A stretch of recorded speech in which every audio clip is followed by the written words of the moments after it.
Welcome to Linda's Corner. My name is Linda Bjork. For today's episode, I will be sharing an excerpt from one of my books called You Got This, An Action Plan to Calm Fear, Anxiety, Worry, and Stress. With all the disturbing current events we're facing, people all around the world are experiencing overwhelmingly high levels of stress right now. I feel strongly about the need to help empower people to be resilient and able to handle their problems. You Got This is a thoroughly researched, easy-to-read, well-designed action plan to calm feelings of fear, anxiety, worry, and stress, with a wide variety of proven cognitive behavioral therapy techniques that empower people to regain a sense of peace and control in their lives. You Got This will show you how to decrease stressors, increase coping skills, increase confidence, increase resilience, and find solutions to your problems. The book is available in paperback and ebook formats on Amazon. Today's excerpt highlights one of the many tools shared in the book. These tools are part of the section of the book called Daily Action Steps. If we want to make positive changes in our lives, then learning new information simply isn't enough. Change requires action. I'm sorry to be the bearer of bad news, but there is no other way. However, it doesn't have to be hard, overwhelming, or take a lot of time. Rather than expecting someone to completely overhaul their lives overnight, these action steps are broken down into small, bite-sized pieces that are simple and short, so that they can be completed by real people who are living real lives. It's going to be okay. You got this. Today's tool is a journaling exercise to help us discover our perceived rewards. We are actively looking for ways to reduce worry, stress, fear, and anxiety. But sometimes we're reluctant to let those emotions go. Today's assignment is designed to help us become more aware of how these emotions may be serving us by taking a deeper look at our core beliefs. It may seem strange that we would want to hold on to feelings of worry, stress, fear, and anxiety. But remember from our earlier discussion that emotions by themselves are neither good nor bad. Instead, they are either helpful or hurtful depending on intensity, duration, and our circumstances. These emotions are intended to help us be safe and successful by heightening awareness, increasing arousal, and boosting our performance level. Remember the Yerkes-Dodson law, which shows how stress and arousal actually improve our performance up to a certain point. However, if they get out of hand, they may interfere with our performance and harm our health, performance, relationships, and happiness. On a subconscious level, we understand that these emotions serve us. They are giving us some kind of real or perceived benefit. Often it has to do with feelings of safety. Remember that on a primal level, fear-based emotions are intended to keep us safe by heightening awareness and improving performance. Sometimes we misinterpret this and conclude that the emotions of worry, fear, or anxiety are actually what is keeping us safe. We think that if we worry hard enough, then the bad things won't actually happen. Mothers are often guilty of this misinterpretation. On some level, they often believe that if they worry enough about their children, then it will keep them safe. Even though chronic worry can cause a host of mental, emotional, and physical problems, a mother who believes that worrying will keep her children safe will not allow herself to give up worrying. She does it because she is willing to sacrifice her own health and well-being to protect her children. Some people believe that worry, fear, and anxiety are expressions of love. Worry is concern coupled with fear. It is possible to love, care, and be concerned about a person without adding fear into the mix. Fear is an integral part of worry, but not everyone understands that. They believe that if I care about someone, then I worry about them. Therefore, the more I worry, the greater my expression of love. Again, even though chronic worrying can ruin a person's life, they continue to do it because they are willing to sacrifice themselves for the people that they love. Although these deep-seated beliefs have good and noble intentions, it doesn't actually work that way. Chronic worry, fear, and/or anxiety do not protect us or the people that we care about. Instead, it harms us mentally, emotionally, and physically, and can damage relationships with the people that we care about. Chances are you don't actually know what real or perceived rewards you are receiving from worry, stress, anxiety, or fear. So here are a few additional questions to help you discover the answer to these questions. Think about this. What do you believe would be the results if you stopped worrying, feeling anxious, stressed, and/or fearful? What would happen to you? What would happen to the people that you care about? Here's another question. Do you feel that worrying about someone demonstrates your love and concern for that person? And another question. Do you feel guilty if you're not constantly worrying, stressed, or anxious? We've discussed the idea that emotions of worry, fear, stress, and anxiety all give a reward, whether it is real or perceived. These emotions serve us in some way.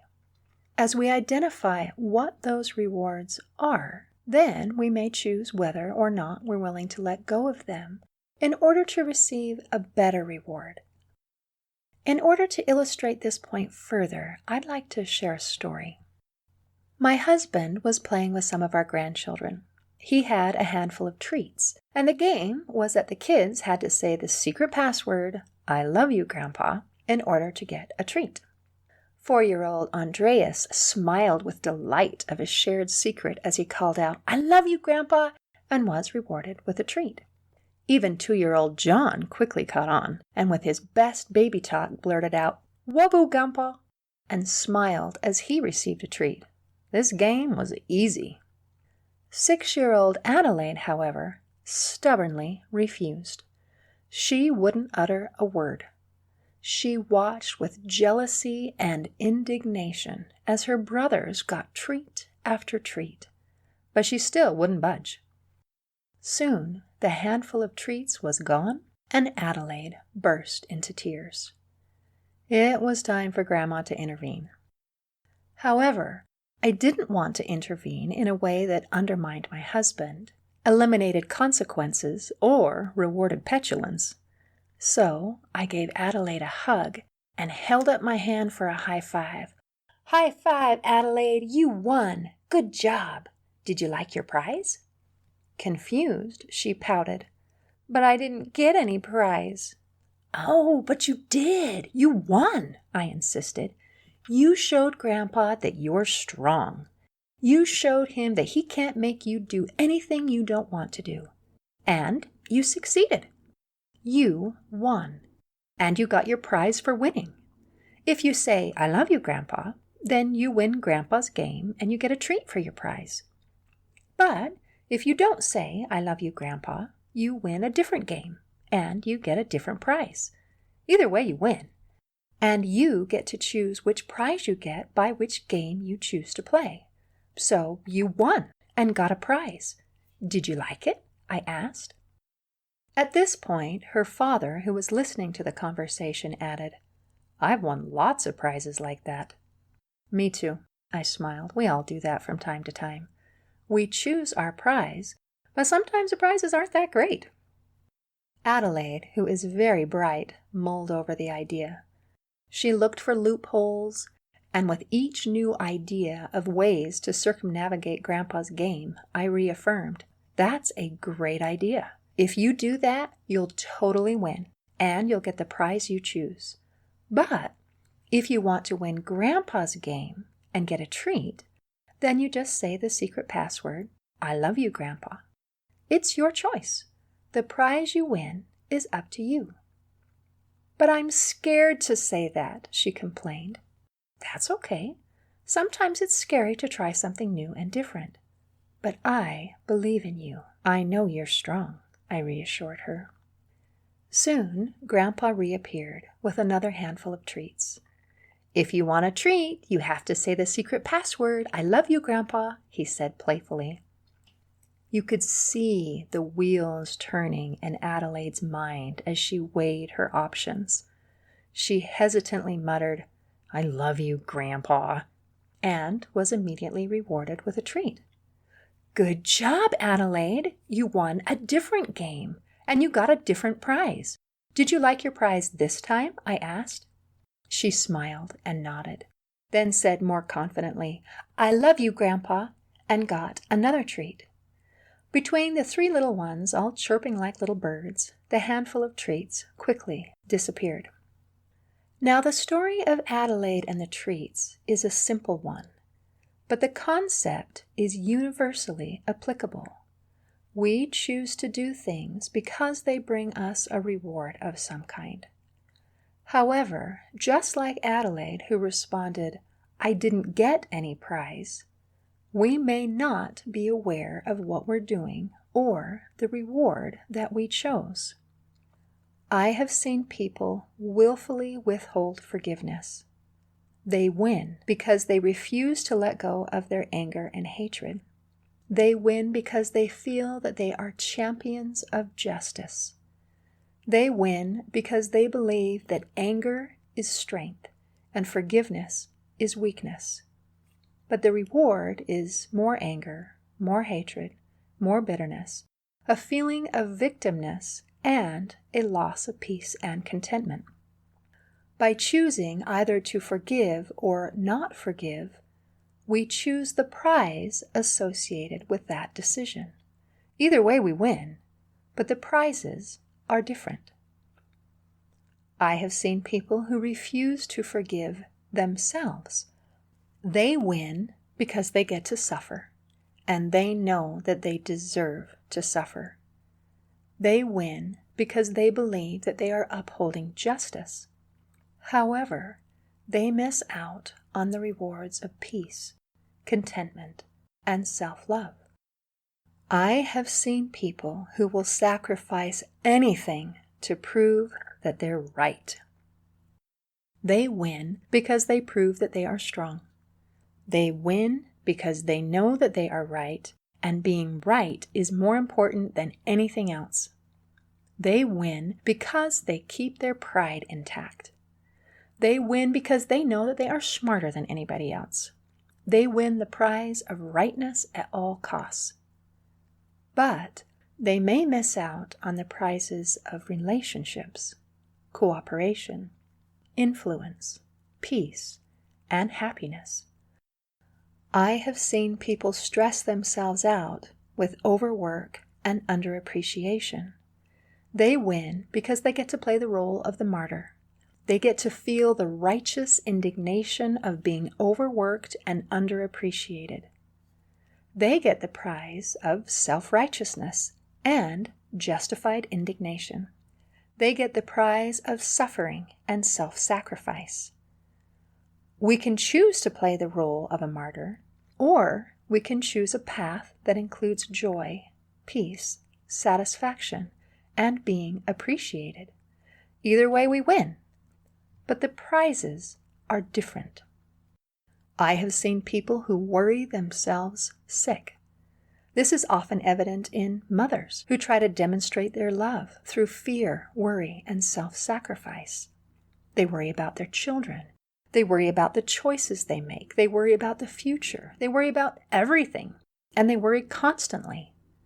They win because they get to show their love and their self-sacrifice through the burdens they carry.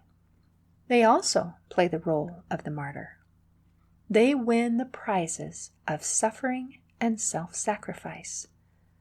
We can choose this path, but when we do, we also choose the reward that comes with it. Why do we choose these inferior rewards?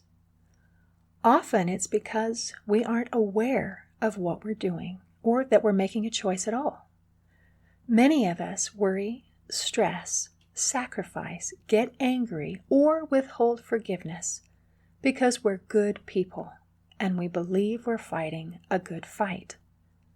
We don't recognize that there might be another way, which is a better fight that earns better rewards. If we want to reduce our worry, stress, anxiety, and fear, it is helpful and necessary to broaden our perspective and understanding. We're going to do an exercise to help us recognize what our core beliefs about worry, stress, anxiety, and fear are, as well as any perceived rewards we receive. As we examine these core beliefs, we can then choose whether or not we want to modify those beliefs. As we examine our perceived rewards, we can choose whether or not we're willing to give up those perceived rewards for something better. To help you become more aware of what your perceived values are, I'd like you to get a piece of paper and a pen out and start journaling some of these questions and think about them. For example, write down the answers to some of these questions. What would be the results if I stopped worrying, feeling anxious, stressed, or fearful? What would happen to me? What would happen to the people that I care about? Do I feel that worrying about someone demonstrates my love and concern for that person? Do I feel guilty if I'm not constantly worrying, stressed, or anxious? And then think about these thoughts. My core beliefs about worry, stress, anxiety, and fear are, and then just write whatever comes to mind. Those core beliefs came from, and then write whatever comes to mind. Or, my perceived rewards for worry, stress, anxiety, and fear are, and then just write whatever comes to mind. I hope you have enjoyed this excerpt from my book, You Got This, An Action Plan to Calm Fear, Anxiety, Worry, and Stress. I feel strongly about the need to help empower people to be resilient and able to handle their problems, so I will continue sharing excerpts from the book in other episodes of Linda's Corner. In closing, I would like to share a quote from an official review from onlinebookclub.org. It says, "With every lesson, the author employs a step-by-step approach. All my questions were answered in clear and simple language." See you next time on Linda's Corner.